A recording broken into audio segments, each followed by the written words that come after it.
Sandi ini punya kekuatan di basis-basis yang Mas Ganjar belum optimal.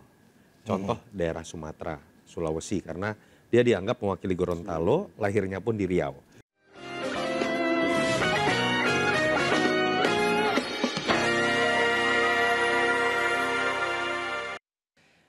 Baik pemirsa, masih bersama kita di Konspirasi Prabu. Jadwal pendaftaran Capres-Cawapres semakin dekat.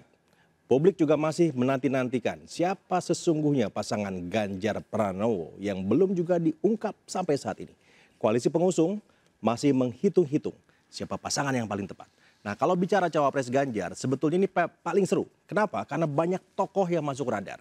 Kita akan bahas hal ini lebih dalam bersama politisi PD Perjuangan, Bang Andreas Pareira, Ketua DPP Partai Perindo Bidang Hukum dan HAM, Kang Tama S. Langgun, serta pengamat politik yang merupakan Direktur Eksekutif Carta Politika Indonesia, Yunarto Wijaya. Selamat malam, Bapak-bapak sekalian. Selamat malam. Kita tanya orang dalam dulu. Ini orang dalam dulu nih. Di dalam bagaimana Bang? Ini konstelasi para cawapres ini nama-namanya makin banyak aja nih kayaknya yang mau merapat ke Ganjar. Awalnya dari berapa ya? Dari 10 Dari ya? 10. Dari 10. Sempat 10. Itu 10 waktu itu Pak Hasto yang bilang ya dan Ibu Mega ya. Mbak Puan. Selesai Rakernas itu kan ya pokoknya banyak lah sederet nama. 10. Terus kemudian jadi 5. Jadi 5. Tapi 5-nya udah beda nih. 5 awal sama 5 sekarang udah beda juga. 5 terakhir udah agak beda. Kan bisa aja ada yang masuk, ada yang terpental, ada yang masuk lagi gitu. Ada yang disimpan dulu gitu. Iya, iya. Yang udah pasti kepental saya pikir AHY. Karena kan kalau AHY nggak mungkin dua kaki, dia kan ketum di sebelah begitu kan di Partai Demokrat. Yang lainnya sebetulnya masih punya potensi. Kalau Abang gimana ngeliatnya Bang? Jadi gini, kalau saya lihatnya, ya ini kita sama-sama pengamat nih, sama-sama dengan Mas Toto juga. Gitu. Ini dosen saya. Beneran dosen saya. Kalau saya lihatnya sekarang ini kan orang sibuk dengan melihat apa faktor yang mendukung nominasi itu adalah elektabilitas ya. Elektabilitas. Artinya survei. Ya survei. Hasil survei kuantitatif. Saya kira di dalam proses pengambilan keputusan yang penting seperti ini, paling tidak di tradisi PDI Perjuangan ya, itu ya aspek kuantitatif, elektabilitas, hasil survei itu satu hal gitu. Tapi juga di dalam proses seperti ini, dengan pengalaman yang saya perhatikan, ya kalau istilahnya teman-teman kan Ibu selalu memperhatikan melalui kontemplasi, tapi yang di situ yang akan muncul itu adalah aspek kualitatifnya gitu. Oke, kuantitatif ini, satu hal, ya, kualitatif juga satu hal. Ya, kualitatif itu apa ukurannya? Ya menyangkut nilai. Di situ kan karena secara teori politik orang bicara soal how to get power. How to get power adalah proses untuk memperoleh kemenangan. Artinya di dalam itu faktor kuantitatif elektabilitas itu penting gitu. Tapi kan juga how to use power after. Jadi setelah kemenangan. Nah, Ibu selalu memperhatikan juga hal-hal seperti itu gitu. Nah, di situ kan nilai masuk kan. Aspek nilai di sini tentu soal bagaimana kedua figur ini, Capres dan Cawapres itu ke depan gimana. Tapi kalau bicara 5 nama yang diucapkan oleh Mbak Puan ya, siapa saja? Ada Pak Erick Thohir, Pak Sandiaga Uno, Pak Andika, Pak Mahfud MD. Pak Mahfud MD. Satu lagi lupa saya. Ridwan Kamil kan sudah di sana. Pak Ridwan Kamil. Walaupun sebenarnya RK kalau itu masih ada chance-nya loh. Kalau kita lihat dari aspek how to get itu penting. Itu penting gitu di dalam proses ini gitu. Nah, disinilah kalau kita perhatikan bisa jadi ya mungkin nama yang belum pernah muncul di permukaan. Tidak sangat kalau muncul. Belum pernah muncul kenapa Mbak Puan artinya tidak sangat di publik? Muncul gitu. Mbak Puan kan juga sempat singgung juga soal itu kan. Artinya bisa jadi ya di dalam situasi seperti ini ada opportunity lain yang bisa juga muncul di dalam proses ya ketika mempertimbangkan Erick Thohir satu lagi. Erick Thohir yang Mbak Puan sebutkan ya. 5. Ya, siapa aja? Dari Erick Thohir, Sandiaga Uno, Pak Mahfud MD, Andika Perkasa, Ridwan Kamil. Bukan Ridwan Kamil. Ya, cuman Lupa 4 lagi. Seingat saya cuma 4 lagi, 4 Cuma 4 ya? Cuma 4 Loh, tanggal 18. ada kemajuan yang terakhir dari ya, Pak Puan? 10, 5 jadi 4. Ada Kemajuan. Tanggal 18 kemarin ya. Kemajuan. Makin mengerucut, Iya. makin mengerucut. Walaupun saya masih tetap pengen masukin nama RK karena menurut saya RK masih punya skenario kayak JK dulu loh. Ya nggak? Mas Toto, Ya, tapi mungkin coba ke Mas Tama dulu Ke deh. partai dulu. Karena partai dulu. Ini kan partai pengusung, punya infonya kan lebih dalam nih. Gimana? Kalau soal info tentu kan itu pembicaraan di tingkatan sekjen ya, Ya. Sekjen, ketua partai. Tapi kan sama sekjen suka ngopi juga, pasti tahu juga lah. Itu pasti ya. Tapi kalau kita lihat kan dari namanya itu Kang Prabu ya, seingat saya Mbak Puan tuh sampaikan tanggal 18 kemarin ya.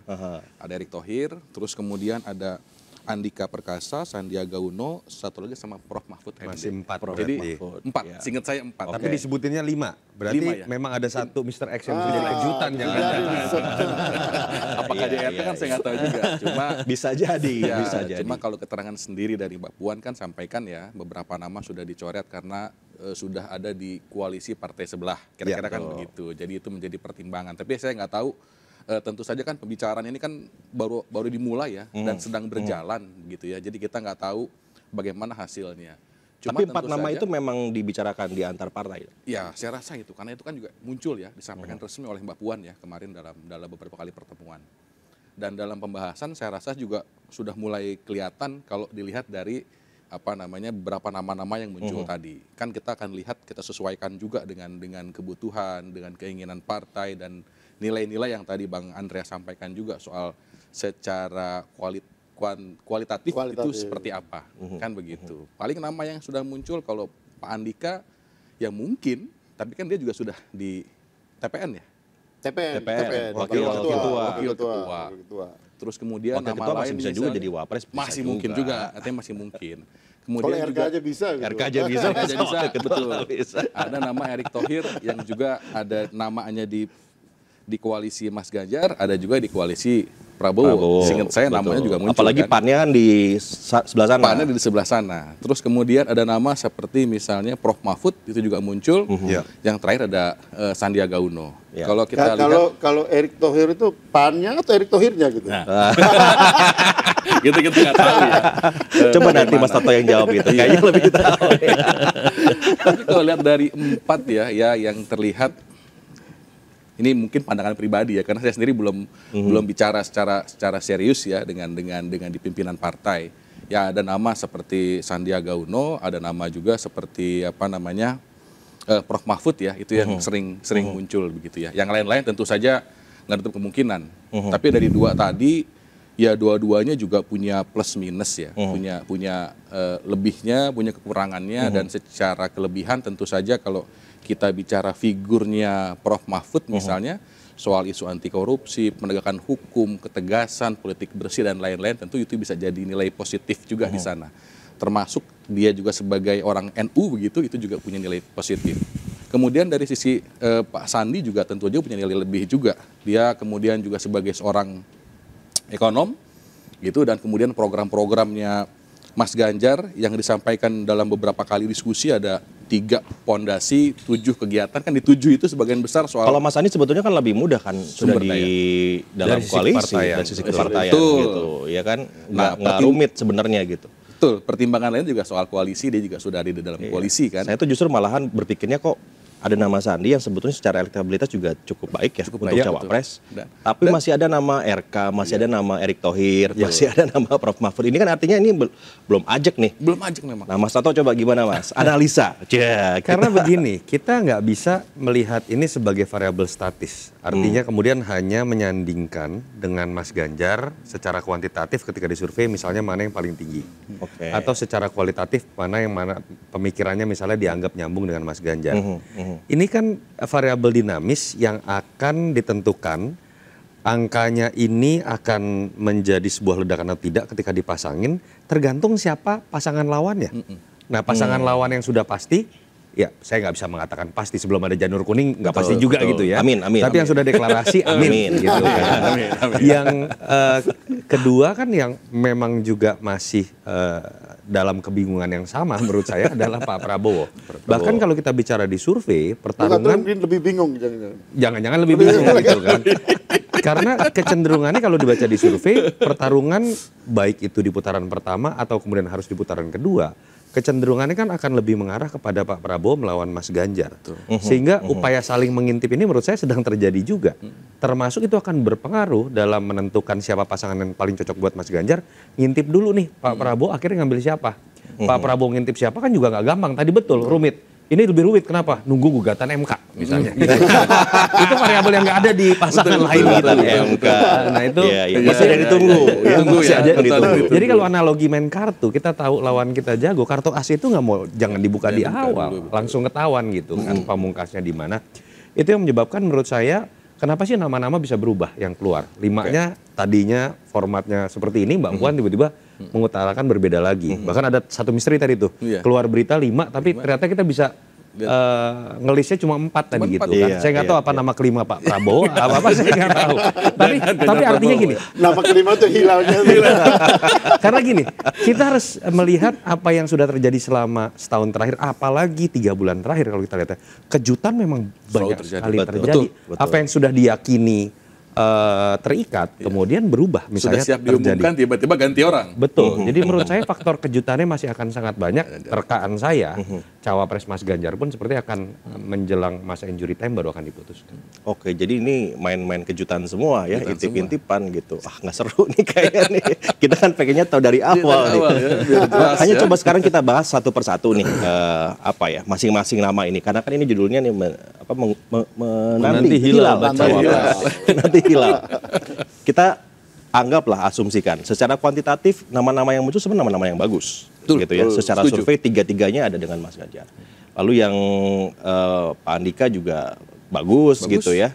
Pak Prof Mahfud juga bagus. Nah sekarang kita bicara dulu yang ada di dalam koalisi, Mas Sandiaga Uno, ya Bang Sandi lah gitu. Kenapa Bang Sandi ini nggak bisa ajak aja ya sebagai calonnya yang menguat gitu? Karena secara survei bagus, ada di dalam koalisi juga dan dibutuhkan juga figurnya melengkapi ya, figur ekonomi gitu. Mungkin Mas Toto bisa ngasih pandangan tuh. Iya, kalau terkait dengan Mas Sandi memang kompleksitas dalam konteks kepartaian paling mudah ya. Karena memang P3 bagian dari foundernya koalisi Ganjar lah katakanlah. Langsung nge-crack dengan PD Perjuangan. Tapi kalau kita lihat tadi, saya sih bukan melihat ketidakyakinan tentang Mas Sandinya. Karena Sandi punya variabel komplementer, bukan hanya dalam konteks surveinya tinggi ya. Bukan hanya tingkat elektabilitas dan popularitasnya paling tinggi dibanding yang lain.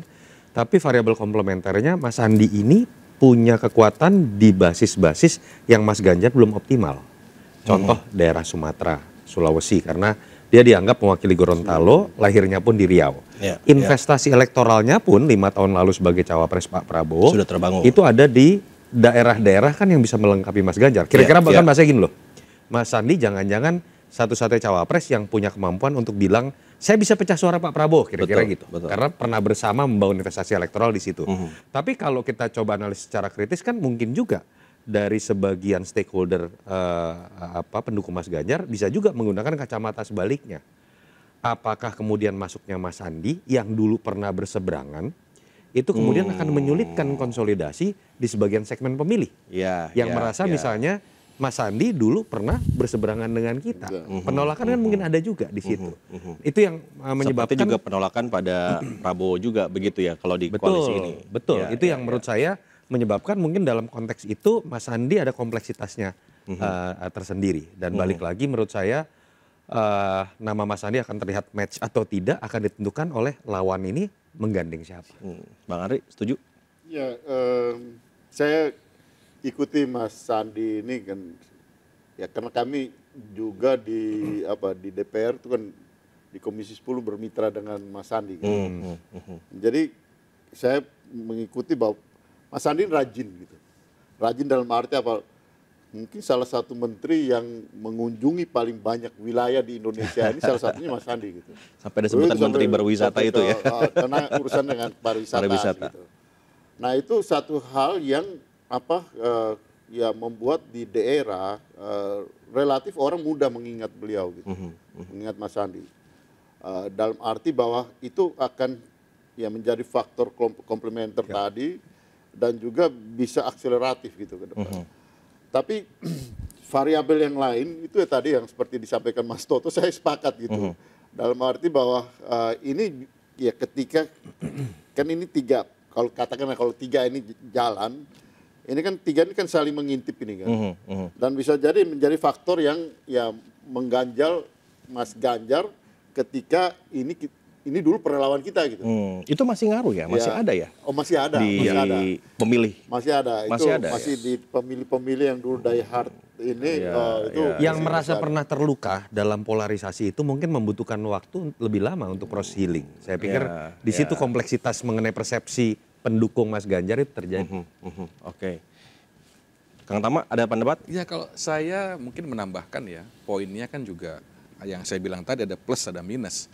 Mungkin plusnya adalah kalau kita buka peta 2019 kan ada 13 titik di mana Pak Jokowi nggak menang, kan begitu. Dan tentu itu diisi oleh kekuatannya Prabowo dan Sandi. Saya rasa dari situ juga bisa mengambil pelajaran apakah kemudian yang kemudian komposisi kemarin yang juga sebagian besar PDIP mendukung Pak Jokowi, apakah juga bisa relasi dengan itu begitu. Di 13 titik dia kalah, di situ kemudian Mas Sandi dia punya pengalaman, pernah tempur juga 2019, dia tahu medannya, tahu kelebihan Pak Prabowo yang kemudian akan jadi halawan Mas Ganjar juga, tahu kekurangannya juga gitu. Jadi saya rasa plus minus selain dari kompleksitas yang tadi Mas Toto sampaikan. Jadi saya rasa juga masih punya itu. Kemudian yang lainnya kita juga nggak bisa lupakan soal pemilih muda, figur Mas Sandi ini kan juga dianggap dia anak muda, representatif anak muda begitu ya. Jadi saya rasa juga ada ceruk-ceruk lain yang bisa bermanfaat kalau ngelihat dari figurnya Mas Sandi. Menarik. Nah yang kedua tuh sebetulnya tentang Ridwan Kamil nih, yang beberapa minggu kebelakang sebetulnya cukup favorable ya di sini kan. Secara hitung-hitungan elektoral sebenarnya ini pas ya, Mas Toto ya. Jawa Tengahnya menang, Jabarnya juga bisa diambil sama Kang Emil. Kalau kita lihat kan dari survei selama ini ya, termasuk kalau kita membaca data historis pun punya korelasi kemiripan dengan apa yang jadi kekuatan Pak Jokowi sekaligus kelemahan Pak Jokowi. Mas Ganjar problemnya sama. Jawa Tengah kuat, Jawa Timur cukup kuat, daerah-daerah minoritas misalnya cukup kuat, tapi Sumatera agak lemah, Kalimantan tidak terlalu optimal, Sulawesi agak lemah, Jawa Barat juga tidak optimal, saya katakan seperti itu. Dan itu suaranya besar sekali, terbesar se-Indonesia. Jadi memang dengan asumsi Jawa Tengah pasti Mas Ganjar kuat, Jawa Timur terbukti walaupun tidak didukung PKB atau organisasi NU secara formal, Mas Ganjar masih nomor 1 dalam survei-survei terakhir. Tetapi kemudian Jawa Barat ternyata mengalami problem yang sama. Nah, Ridwan Kamil memang bisa muncul menjadi variabel komplementer, ditambah Ridwan Kamil tidak punya problem seperti Sandiaga Uno yang tadi kita sebutkan. Tidak pernah dilihat dalam posisi ada benturan yang berseberangan. Sehingga proses konsolidasinya bisa dilakukan dengan mudah. Makanya kalau ditanya dari sisi elektabilitas, simulasi pasangan hampir semua survei paling kuat itu Ridwan Kamil, yang kedua Sandiaga Uno, ketiganya Erick Thohir dengan penjelasan yang berbeda-beda. Gitu. Oke. Tapi secara politis bagaimana mewujudkan seorang Ridwan Kamil masuk ke Ganjar Pranowo ya? Seperti apa tuh hitung-hitungan politiknya, Bang Andre?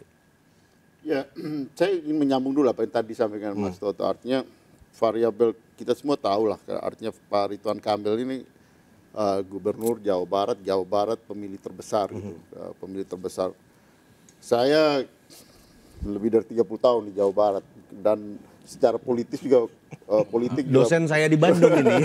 Secara politik sampai sekarang sampai sekarang saya tinggal di Bandung gitu, dan saya paham ada kerinduan dari teman ya saudara-saudara kita di Jawa Barat. Saya bukan orang Jawa Barat tapi saya tinggal ada kerinduan, ada figur dari Jawa Barat. Itu ada di kertas suara gitu kalau bisa ya. Ada di kertas suara dan itu sudah sekian lama gitu. Terakhir kan Umar Wirahadi Kusuma. Umar Wirahadi Kusuma. Sudah lama banget. Dan faktor itu saya kira akan mengakselerasi. Kenapa? Di samping Jawa Baratnya, di samping itu ya kita tidak bicara soal apa politik identitas, tapi orang Sunda itu ada di mana-mana juga. Gitu. Kesundaan itu. Orang Sunda itu ada di mana-mana.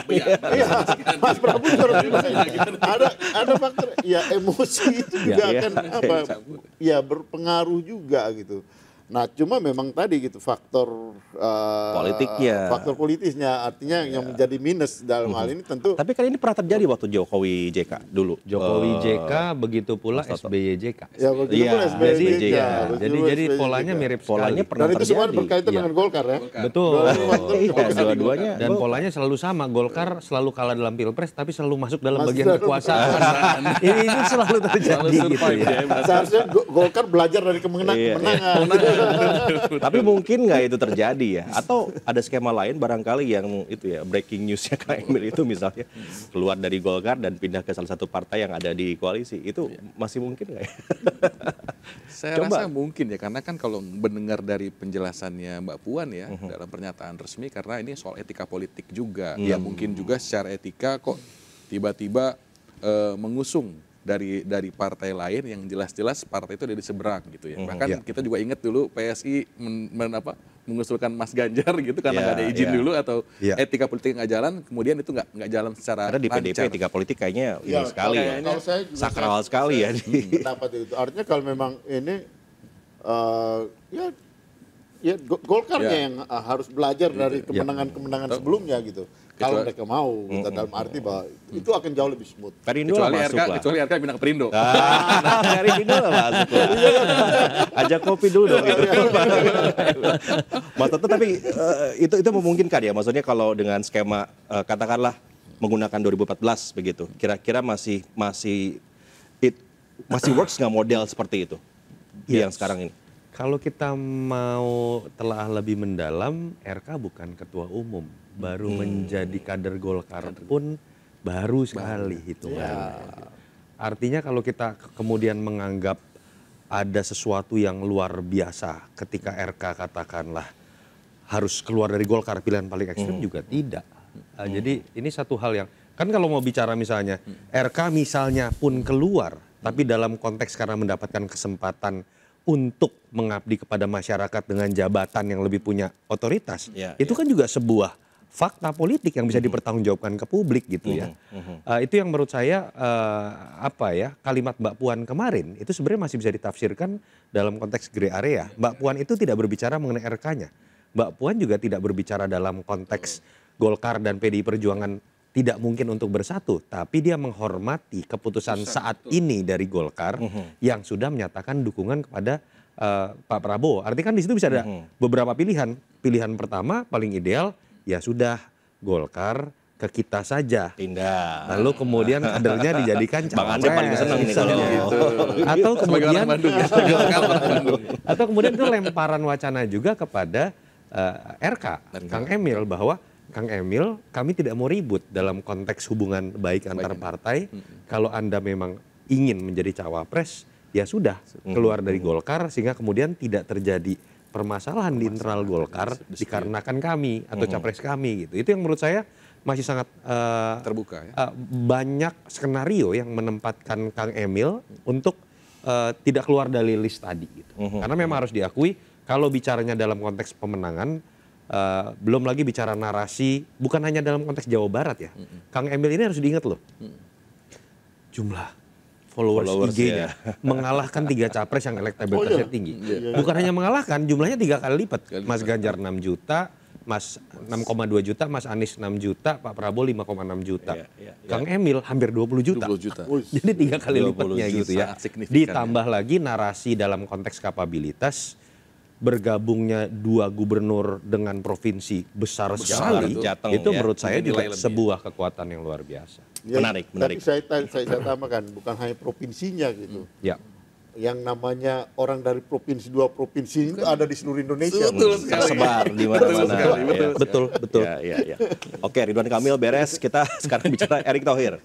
Karena namanya bisa disebutkan sama Mbak Puan. Saya cukup kaget sebetulnya, Mas Toto, ketika Secara Mbak awam Puan. kita pikir sudah tidak masuk ya. Iya, saya pikir itu udah masuk ke, udahlah itu pertarungannya di Prabowo, cawapresnya Jadi Prabowo. capres, gitu. cawapres Prabowo atau tidak gitu Iya, kan. tinggal di situ aja. Tapi ternyata masih disebutkan oleh Mbak Puan. Ini saya, kok masih ada nih nama gitu kan. Skemanya akan kayak gimana tuh Mas Toto?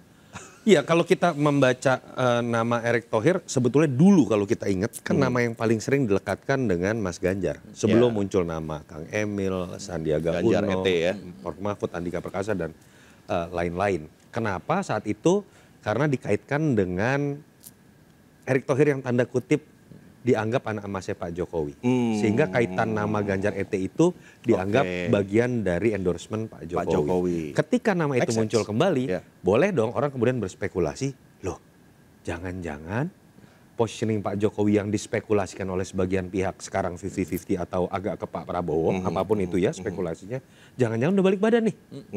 Salah satunya adalah muncul kembali nama Erick Thohir. Nah, saya tidak tahu apa yang terjadi panggung belakang, apakah betul spekulasi tersebut, tapi apapun itu menurut saya ini mencairkan kebekuan yang selama ini seakan-akan orang udah menduga pokoknya Erick Thohir sudah pasti ke Pak Prabowo. Lalu muncul spekulasi lagi di atasnya, spekulasi liar Pak Jokowi dengan Ibu Mega sepertinya akan berubah. Minimal muncul nama seperti ini dan keluarnya dari Mbak Puan loh, main-main gitu ya, yang saya anggap tanda kutip berapa puluh persennya mewakili ibu lah gitu ya. Itu menurut saya menunjukkan bahwa ada sesuatu yang cair di panggung belakang, terutama terkait dengan spekulasi hubungan baik antara Ibu Mega dengan Pak Jokowi. Secair apa Bang Andri sebetulnya di dalam partai? Kalau itu namanya CLBK dong ya. Si terlambat bertemu kembali. Soalnya kan Pak Ete ketika ditanya tentang cawapres jawabnya selalu gitu kan. Kalau jodoh nggak akan kemana katanya. Saya kira bisa jadi seperti itu gitu kan. Kenapa? Ya betul seperti yang tadi disampaikan oleh Mas Toto. Tapi kan Pak Erick ini di samping apa ya? Di samping memang figurnya, kompetensinya yang juga ada satu partai yang ini oleh semua, yaitu partai bola. Oh, partai bola. Saya partai bola. Jangan-jangan PSS itu partai sepak bola seluruh Indonesia. Partai bola. Ya. Itu ada faktor besar juga suaranya itu sebetulnya. Besar juga di kampung saya. Orang langsung kalau bola langsung ingat ini partai bola ini bikin kocak. Betul. Itu karena bisa itu mempersatukan tidak semua itu. Terlihat nggak sih di survei masalah ini nih pemilih bola ini, Mas Toto? Yang jelas Mas Erick itu dengan berbagai macam upaya mencitrakan diri di hadapan publik ya. Wow efeknya itu terjadi, lonjakannya itu sebagai cawapres ya, itu ketika menjadi ketua PSSI. Lalu sehingga kemudian memang terlihat sekali upaya menggait secara elektoral melalui gerakan-gerakan yang sifatnya politis, itu effortnya harus jauh lebih besar dibandingkan dengan momen-momen yang bisa dibangun melalui kegiatan seperti sepak bola tadi. Betul. Karena across border tadi gitu ya segmennya. Karena yang saya lihat juga dari PAN agak berubah juga. Awalnya kan sangat Pak Erick Thohir nih. Lalu terakhir ada dua nama muncul, Pak Erick Thohir dan Pak Muhadjir. Mungkin apakah itu pertanda bahwa sebetulnya Pak Erick Thohir bukan the only one ini ya kandidat gitu. Kang Tama gimana? Ya, bisa jadi demikian ya. Tapi tadi saya setuju dengan disampaikan Bang Andreas ya soal partai bola tadi ya secara tanda kutip. Memang kalau kita berangkat datang ke dapil saya di Kabupaten Bogor misalnya itu kan juga banyak kompetisi tarkam-tarkam ya. Ini juga Tama anak bola juga. Gitu kalau dia nongkrong itu di bawah selalu bilang, oh saya mah Pak Wapres Pak Erick Thohir Pak. Karena dia emang suka bola. Jadi orang-orang yang suka kompetisi tarkam di kampung-kampung itu memang dia Pak Erick Thohir punya nilai lebih ya. Anak Mas Jokowi bolanya itu saya rasa jadi nilai lebih ya. Dan mungkin akan lebih mudah buat Pak Ete karena bukan anggota partai. Beda sama Kang Emil. Dia hanya dicalonkan oleh PAN tapi tidak pernah menjadi kader PAN seingat saya. Artinya kalaupun lebih mudah ya. Lebih mudah gitu kan. Tiki-takanya itu lebih mudah nih. Tiki-taka. Oke, siap. Pak Ete sudah sekarang ke Prof Mahfud. Ya, Prof Mahfud. Mungkin dari Bang Andri dulu. Di internal bagaimana ke Prof Mahfud? Ya, saya pernah ditugaskan untuk mendampingi Pak Mahfud gitu. Waktu itu kami ke ND, tapi mampir dulu di Maumere gitu, dan ada beberapa acara gitu kan. Nah, saya melihat bahwa respon terhadap Pak Mahfud ini luar biasa gitu. Ini di daerah gitu, juga dalam perjalanan gitu. Saya lihat antusiasme terhadap Pak Mahfud ini terutama ketika isu-isu itu menyangkut keadilan gitu. Oke. Cukup kuat. Sangat kuat. Dan itu dirasakan betul orang-orang kampung ketika beliau bicara tentang ya kebetulan waktu itu waktu itu berkaitan dengan BTS dan waktu itu berkaitan dengan BTS dan orang dari kampung kami sendiri gitu kan. Saya pikirnya orang ini kan istilahnya apa? Orang tidak suka gitu dengan apa yang disampaikan oleh Pak Mahfud. Ternyata orang melihat, oh ini orang pendekar pembela keadilan gitu. Itu satu hal yang juga mungkin haus akan nilai-nilai di situ. Kalau tadi yang saya sampaikan, kalau bicara soal kuantitatif mungkin beliau kurang gitu. Tapi ketika ada aspek kualitatif. Ada modal buat Pak Mahfud ini masuk di dalam Tapi secara elektabilitas itu gimana komplementerinya Mas Toto? Karena kan kalau bicara mewakili NU ini kan ada Gus Imin udah kepecah. Mungkin juga ada, saya nggak tahu nih Bu Khofifah kemarin juga itu kepecah lagi gitu. Udah gitu Gus Duriannya ke sebelah mana juga itu kepecah lagi. Jadi Pak Mahfud ini NU yang sebelah mana nih yang diwakili oleh beliau? Jadi yang menarik gini ya, kalau kita baca, memang kalau kita melihat dalam ruang gerak jejaring dan basis pemilih NU ini kan porsi kuenya kayak sudah terbagi-bagi. Banyak simbol-simbol yang dianggap mewakili. Erick Thohir saja misalnya dianggap dekat, misalnya dengan PBNU, Banser. Lalu kemudian yang jelas PKB misalnya. Jaringan Gus Durian berbeda lagi. Jaringan Gus Durian aja bisa kebagi dua. Ada barikade Gus Dur di bawah Mbak Yeni, ada jaringan Gus Durian di bawah Mbak Lisa, tanda kutip ya. Nah, Prof Mahfud kan kemudian orang, lalu ada di posisi mana Prof Mahfud? Jangan sampai setengah-setengah. Tapi kalau kita baca di survei, Prof Mahfud ini sebetulnya sudah melampaui apa yang bisa dianalisis hanya terkait dengan ke-NU-an atau ke Jawa Timuran karena beliau adalah orang Madura ya. Karena Prof Mahfud ini ternyata punya modal tadi secara kualitatif yang lebih dari sekedar latar belakang dia sebagai NU atau keetnisannya. Contoh, Prof Mahfud itu surveinya naik tinggi karena sebuah isu, hanya satu momen. Jadi ketika cawapres lain berjuang sudah setahun, 2 tahun, setengah tahun, Prof Mahfud ini cukup 5 jam kalau nggak salah waktu itu ya. Tanda kutip berantem sama Komisi 3. Karena sebuah peristiwa yang memang bisa jadi wow efek. Artinya memang ada modal yang mungkin, ya, Prof Mahfud kan track recordnya panjang ya. Tapi mungkin sebagian sudah agak lupa ketika muncul kembali itu surveinya elektabilitasnya langsung naik berkali-kali lipat.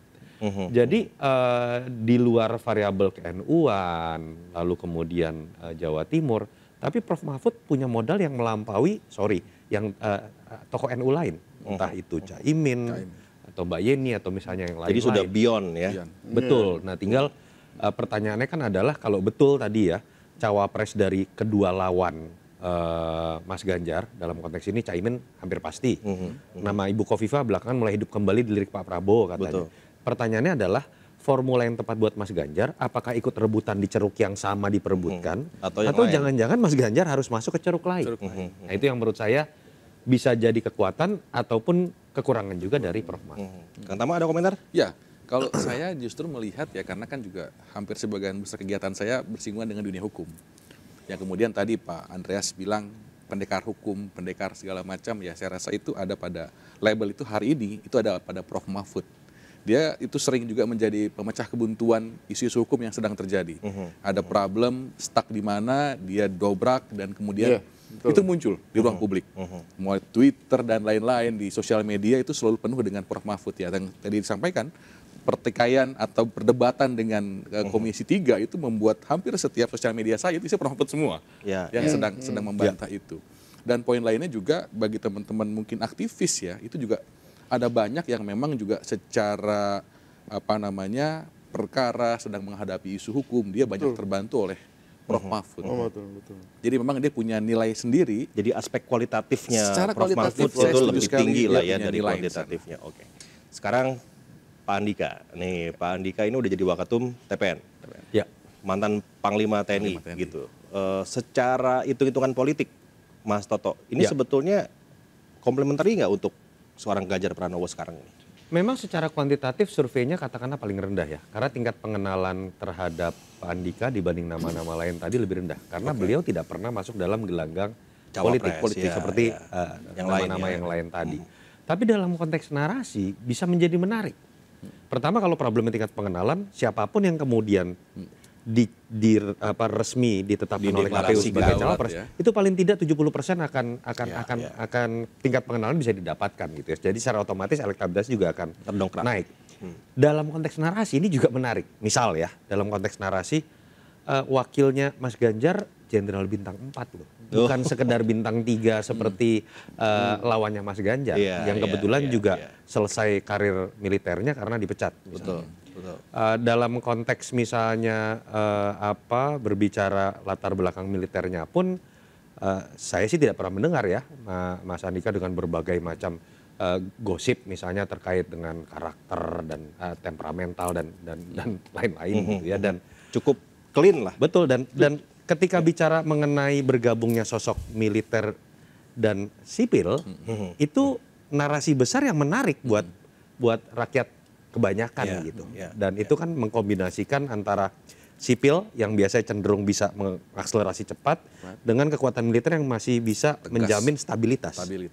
Dan kalau kita bicara apa sih variabel kepemimpinan yang diinginkan oleh publik dalam konteks survei, selalu dua. Satu, merakyat, kedua, tegas atau berwibawa. Jadi ketika itu menjadi variabel pelengkap dalam konteks literally ya, dua-duanya digabungkan, buat saya itu juga potensi narasi yang bisa menjadi daya ledak. Narasinya jadi menarik ya kalau misalnya Andika ada elemen of surprise-nya juga. Iya. Bang Andri?